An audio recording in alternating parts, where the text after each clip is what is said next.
Hello, adventurers. Welcome back to the final episode for this season. Big thanks to our patrons, Derek Kuntz, Ryan Donnelly, Daniel Nichols, Brian Dowling, and Jolene Fresquez, along with many others in our show notes.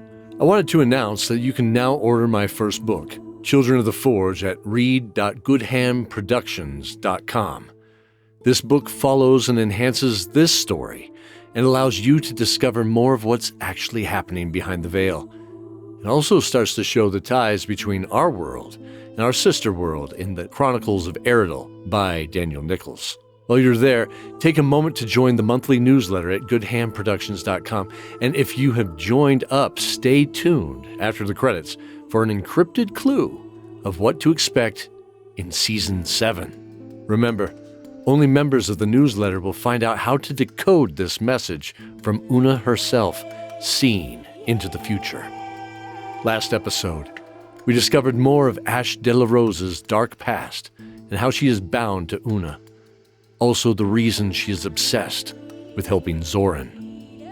Dabria discovered DEKKION has gone back to the Windmill, where it all began so many years ago. But first, we joined 3 others traveling to confront the Undead King as well. A dwarven berserker we have come to love, and his 2 half-sisters, SOPHIE, the Swordmaster, and her lost sister, Colten, the NIGHTBLADE.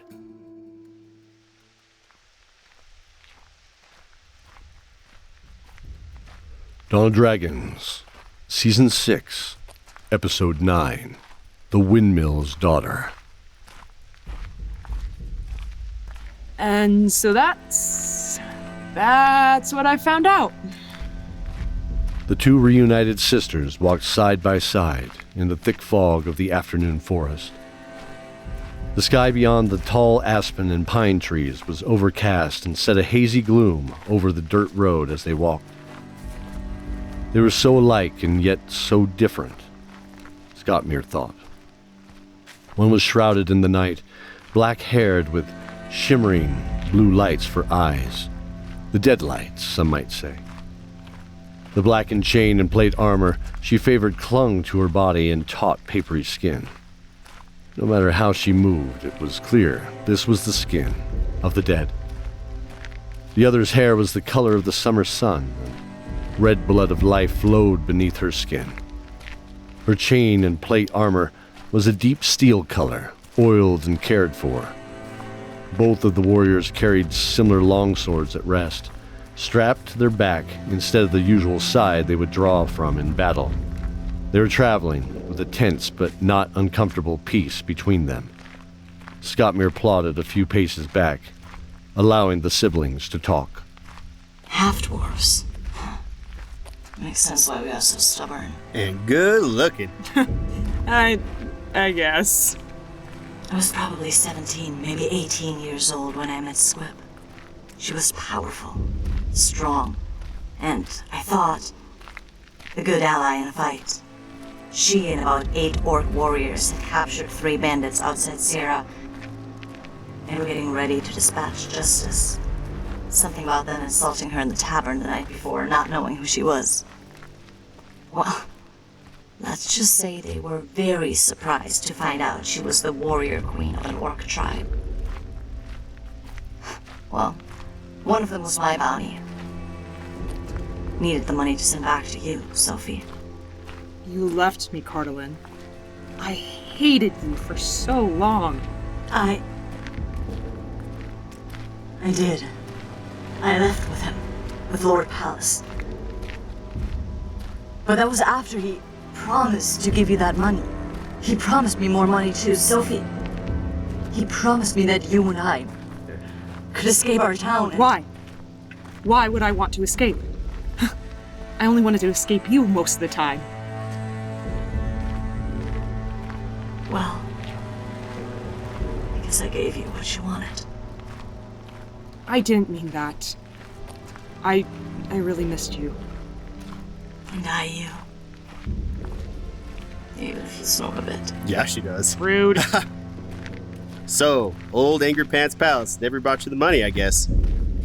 He never spoke to me. Never. Figures. He claimed he would leave more with you if I would go with Squib to the Deadlands and help rally troops.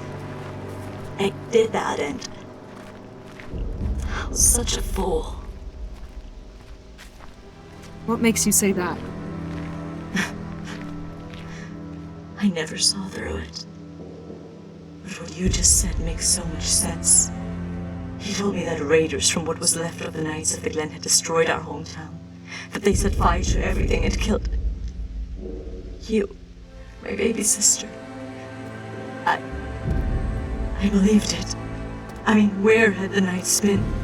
They never cared about how poor we were. We were just children, Sophie. I was barely 10 when Father died. Murdered.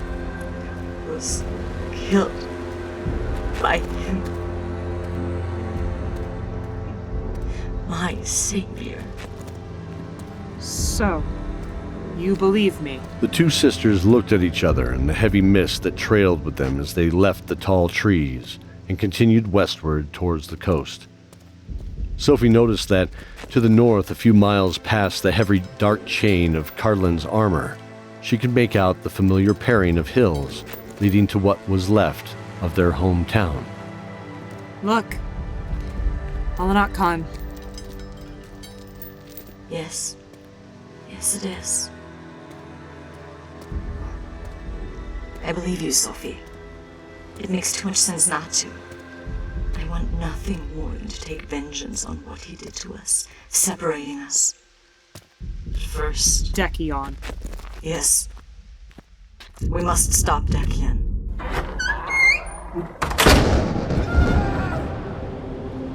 Bolts of purple lightning ripped into the old man's body as he dropped to his knees. DEKKION's face curled back in a cruel sneer as a man covered in boils grabbed the girl by the upper arm and roughly yanked her away. Papa! Shut up, child. Papa, no!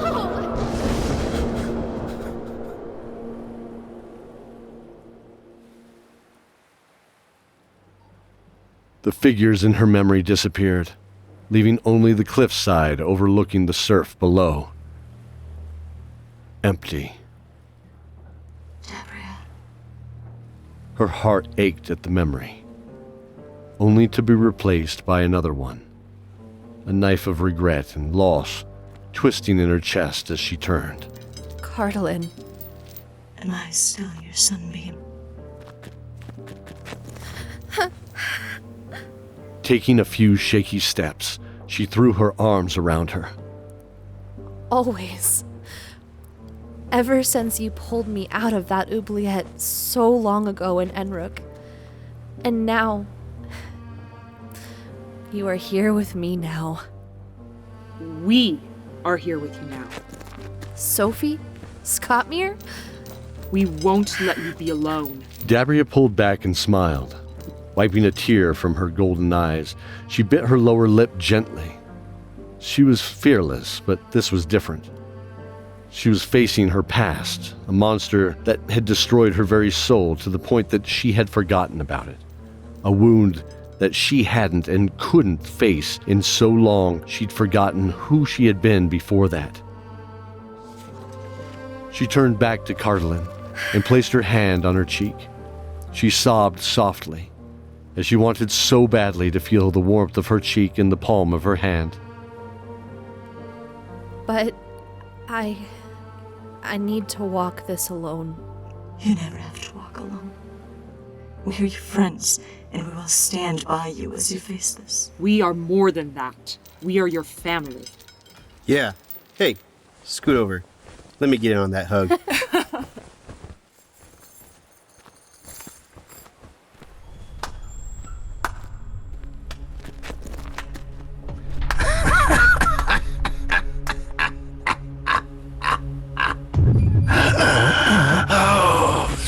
A long time has passed since I've seen you all together, my children.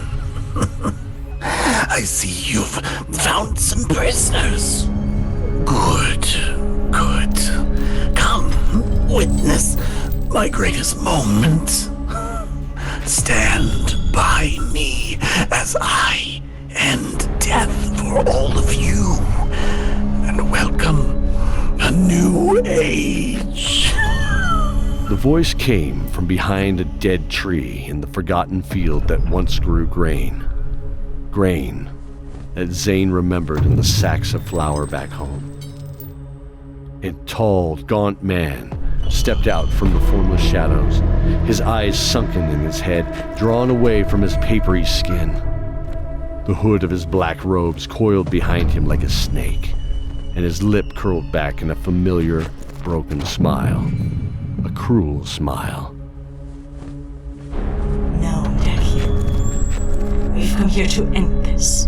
To end the cycle with you. Together. Really?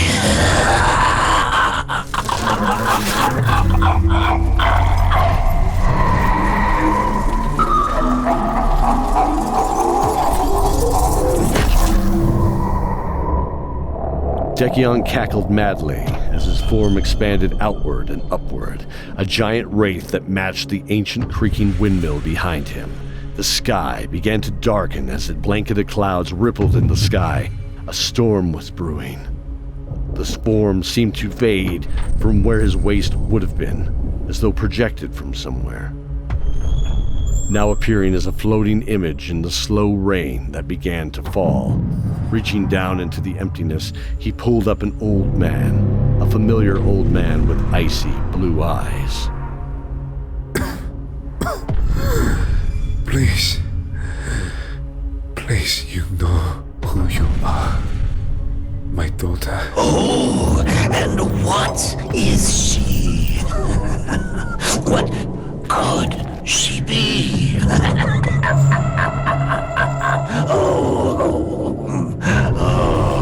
Well, first, my old friend. We should start where we left off so long ago.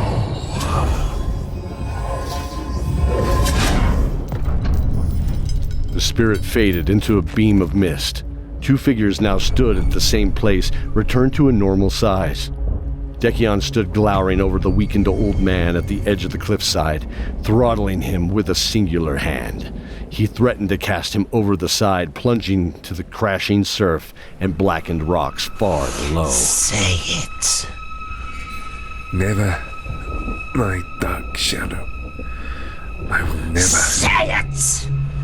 I have you now, you worm! I'm the more powerful one, am I not? Say it! I love you. The old man turned his weakened face away from DEKKION and smiled at the companions.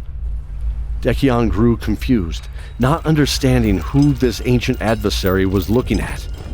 Love! Love! Lord of Death, who loves! Oh, tell me, who would love you? Dabria, the mistress of pain! Absurd! Look at her! Cold and incapable of love. Perfect. Or maybe NIGHTBLADE, the woman who has slaughtered so many in my name. Oh, I know. You mean Una. She who helped me see the future. They aren't yours, ferryman. Look at them. Who could love any of you? After all of the things you've done, what do you know of love? Oh, DEKKION, that's easy. My gift. I love my gift. Dabria, remember who you are. Memories rocketed into Dabria's This mind. is my family. Yeah, it is. You can't see the truth. We can all be angels if we choose to be. She's a friend. Dabria remembered. She remembered not only the kindness her friends had shown her, but deeper memories. Locked away memories that burst through the clouds like the radiant sunbeam that now illuminated her from a crack in the storm clouds. Thunder rolled, and she saw her sisters silhouetted in the sky, an army of 1,000 wings at the ready. I know who I am now, DEKKION. She looked in her memory and saw that sword, her ancient friend, as old as time itself.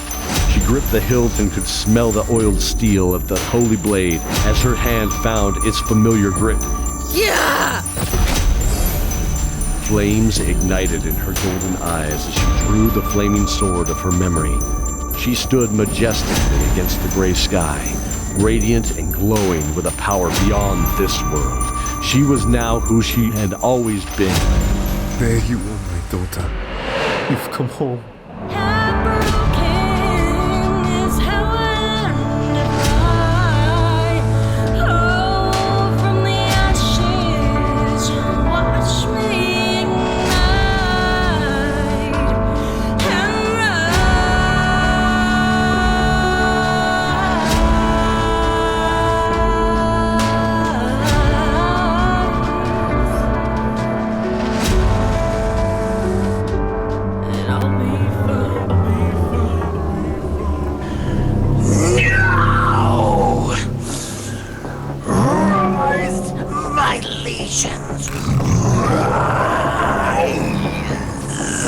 Yes, darkness rises across the land.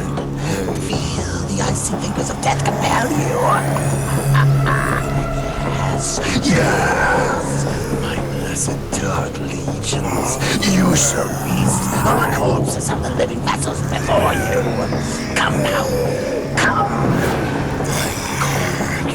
From your earthly prisons, be free, slay them here, and seek to keep you there.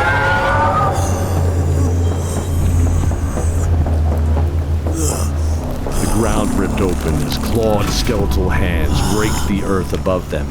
The dead and fallow earth from decades of lost seasons gave way to the ancient sightless horde of steel and bone rising from the earth. Prepare for battle! So be it. This is nothing new. Is it, SKOTMIR?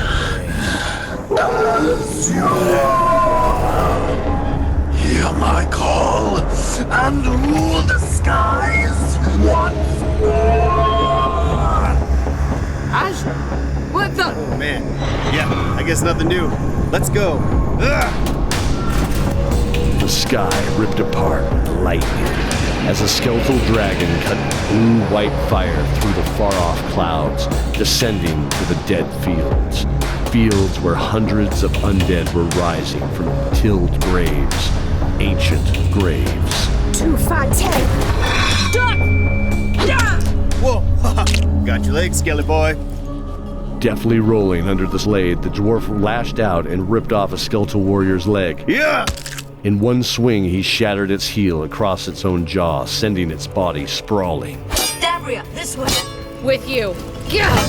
On your left. SOPHIE caught sight of the two warriors and their perfect concert of attacks, orchestrated like dancers on a swift wind. They rolled over each other's backs, swinging blade and limb in precise strikes, like a whirlwind cutting across the plains. Above you! Send me up.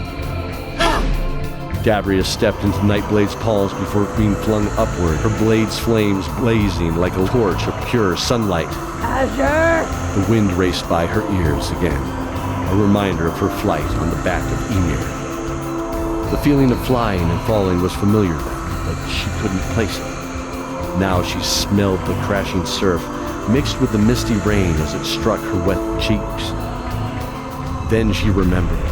Battles in clouds and caverns by her sister's side, that flaming sword in her hand. She felt gossamer white and black feathers sprout from her back in powerful wings.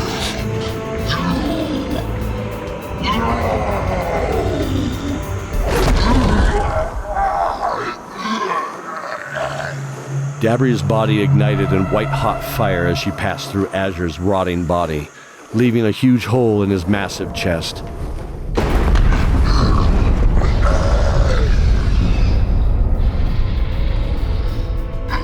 He crashed to the ground below, plowing the earth to either side as his body came to a stop. Dabria glided downward, landing to face DEKKION and the crumpled form of her father at his feet. DEKKION, today your lies end. With a storming pace, her wings billowing behind her, her sword raised up in a powerful high guard. I will end this. What?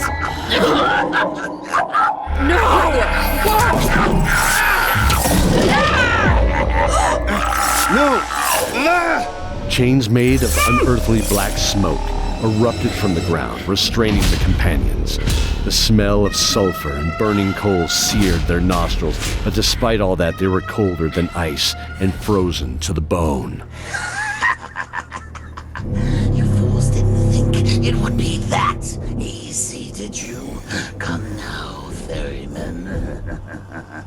That I would fall because your little angel of death finally remembered who she was. That I would actually care. She's nothing. You are nothing.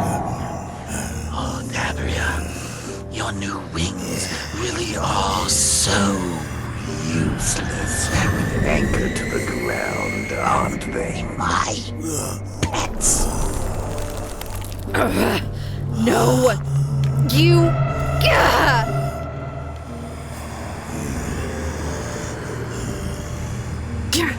No! No! Ash looked around the battlefield at the shambling forms of the undead, glowering as they descended upon the companions. Sophie was prone on the ground, her arms pulled from her legs by the same powerful chains that restrained SKOTMIR's axe embodied to the dead tree. Harlan was kneeling next to Sophie, defending her from the bites of the undead dragon AZURE. Una's body was anchored to the ground in oily black tendrils of chain that seemed to change shape like smoke on the wind, but never loosened their grip. Then she remembered something from long ago, in the great stone hall of Strath.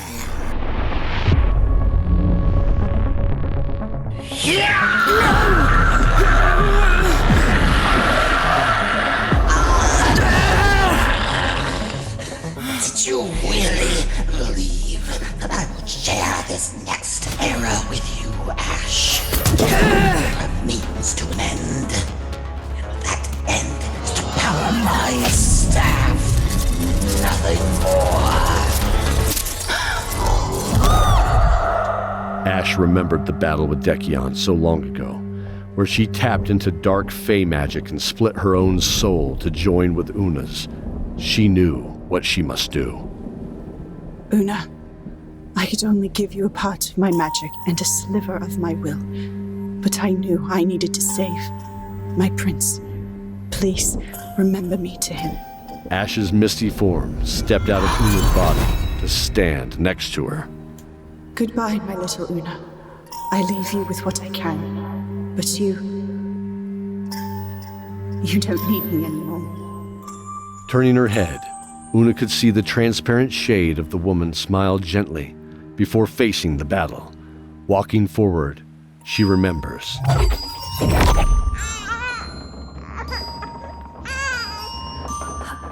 Hush, please. Hush. Shh. Please.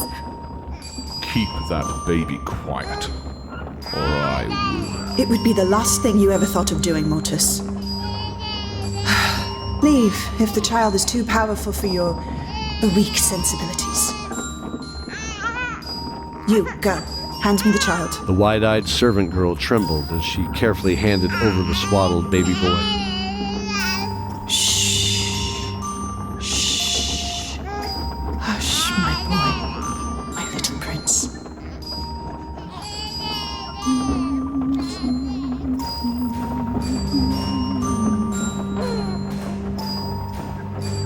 She looked down into the eyes of the one thing that would fuel years of purpose, while her soul lay shattered in the mind of a young girl. I'll always watch over you, my sweet, Sweet prince. You took me away from him.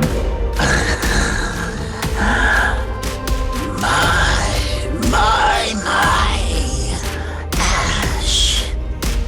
Dear Ash de la Rosa, here. What wonderful timing you have, my old friend. Stand back and witness me fulfill my promise to slay the ferryman and his pathetic angel of death. The death of a god. Poetic. No! Ash reached within what was left of her soul and threw it out in a burst of light that slammed into DEKKION's dark chains.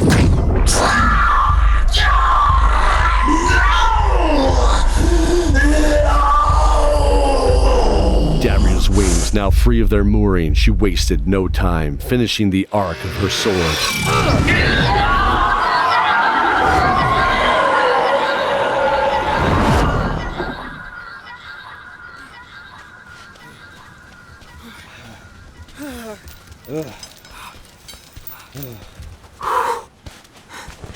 Dabria?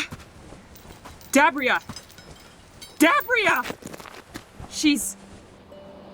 She's gone. Look, over there, Sophie. Come on, Una! At the edge of the cliff, the old man was leaning on a young girl, no more than 12. The girl with shoulder-length blonde hair and dirty cream dress. She looked at them with her familiar gold eyes and smiled. He smiled too, his powerful blue eyes glowing slightly as he slowly found his feet and stood. Walking forward, Sophie saw him smile while a white robe wrapped around him. His familiar blue eyes shone like lit sapphires from beyond the hood. Sophie. You were the one who asked us what path to take. The blue-green or red flame, right? Yes, it was I. I always wondered what would happen if you, us, chose the other flame. And of course, that is ZANE. Well done, my friend. You kept your promise. I did? Yeah, of course I did. You know me, all reliable. Thank you. My friends, I can't thank you enough. You have returned me to my father, who needs me. Is DEKKION gone? Yes, for now at least. My dark twin can never be completely defeated, but we can hope you have bought some time at least to allow you all to prepare for the next step in freeing your world from Lord Pallas. We must leave you now, as we do not wish to waste what little time you have. Is it happening soon?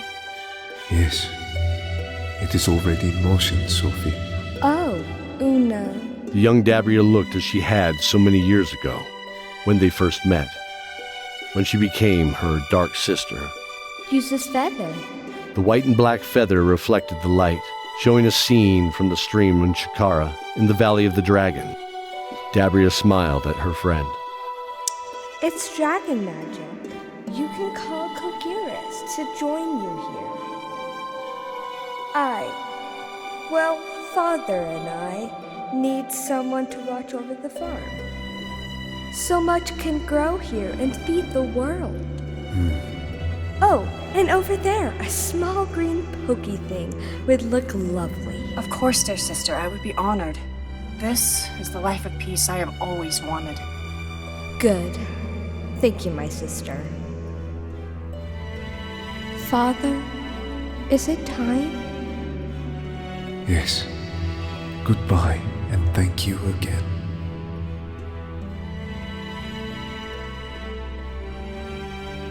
As father and daughter walked away in the rose-gold dusk of the setting sun, she reached up to hold his hand. He looked down at her, at his gift.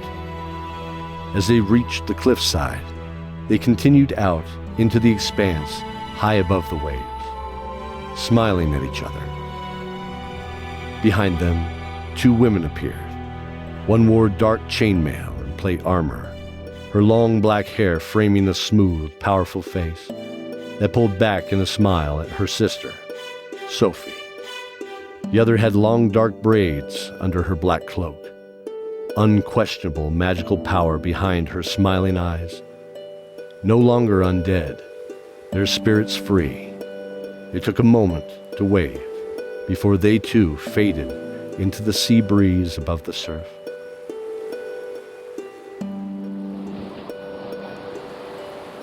Una, Sophie, and SKOTMIR stood in silence until the last light of the sun tucked beneath the waves to the west.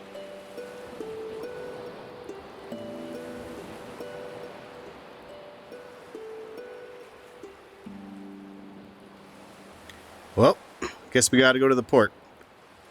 Port, what was it? LaFour. From there, we can sail to the new country. Una, so are you excited? Of course. For what? Farming, living off the land, sheeping and planting. Yeehaw! What? Farming! Look around. Nope. Gonna use this to call Kogeris and get us the heck out of here. I'm done and want to go back to the keep as soon as possible. What? Yep. Let me just get this set up. Hey, SKOTMIR, go grab some dry wood. I need 6 of them to make spokes, radiating out this way. Huh. I mean, I'm, glad you're sticking with us and all, but Dabria said... Dabria was joking. I killed a cactus and my dear dark sister has never let me live it down. I'm gonna miss her, though. I hear you. I just got my sister back and... Well... You got me. Ha! Yes, we do, my friend. Yes, we do. Well then, what do you need to get this party started? You heard them. We don't have much time. Epilogue. Along the coast of Viridian, Vash, Vix, and Zoran walked along the forest path. The sounds of exotic birds and other animals could be heard in the trees under the warm midday sun. Hey guys, look at this up here. Looks like a stone statue? There's a bunch of them. What in the world? A stone army? Huh. Nowhere have I seen this before. On the far side of the world, in the land of Chikara, Cordelia finds herself in an ancient temple facing 4 doors. Unknown to her, a pair of small, curious, cat-like eyes are watching from the shadows. Wow, the Temple of Elements. Do I just go in? Whoa. Startling her, the eyes in the shadows behind her form into a small purple dragon with butterfly wings. Oh my! Excuse me! Can I help you?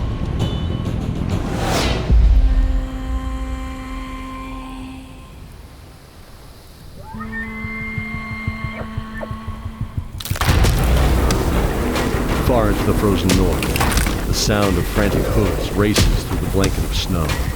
Scared to look back, the elk crashes through the low, brittle branches of the pine trees, sending shards into the fresh snow, only to be trampled by the powerful paws of a large grizzly bear. The bear panting as it races after its quarry. Not alone. He runs with 2 wolves. The younger one speeds up and passes his 2 companions, his maw opening to allow the cold air and the smell of the hunt to enter. Under the full moonlight, the wolves' eyes glisten. Behind those eyes, the soul of Benedict Shieldheart watches helplessly, lost in the thrill of his first hunt.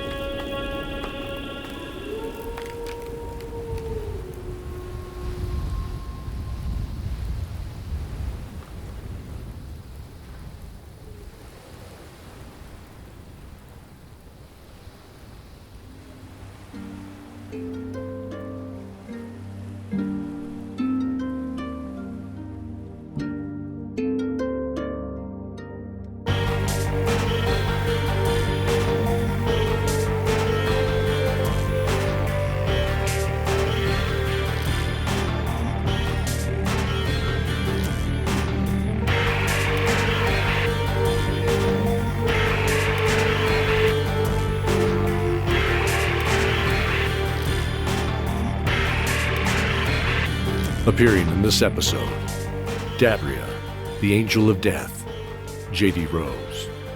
NIGHTBLADE, Commander of the Undead Army, Daphne Bichler. SOPHIE, the Swordmaster, Sarah Jenkins. The Stranger, now known as the Ferryman, Tyler Caldron. DEKKION, the Undead King, Matthew Bianchi. Ash de la Rosa, the Necromancer, Shannon Roby.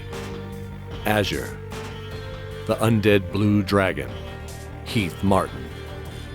Servant, Krista Koles. MORTAS, Priest of the Dark Queen, Harlan Guthrie. SKOTMIR, the Dwarven Berserker, Colten Janssen. Una, the Seer, Becky Atchley. ZANE, the Assassin, Storm S. Combe. CORDELIA, the Fire Mage. Jolene Fresquez, Young Dabria, Ariana Atchley. Keldor, the narrator, Mike Atchley. All music in this episode is written and performed by Mike and Becky Atchley and is available wherever you stream your music. Thank you for joining us in this episode of Dice Tower Theater's Dawn of Dragons. Please join us in thanking our magnificent cast by leaving a review on your favorite podcasting platform. We will return to continue the story next year. In the next season, expect to hear about the Battle of the Bronze Outhouse and the return of the Jolly Aardvark. Again, join the newsletter for free at goodhamproductions.com to find out what this truly means. Until then, adventurers, stay safe and remember the oath.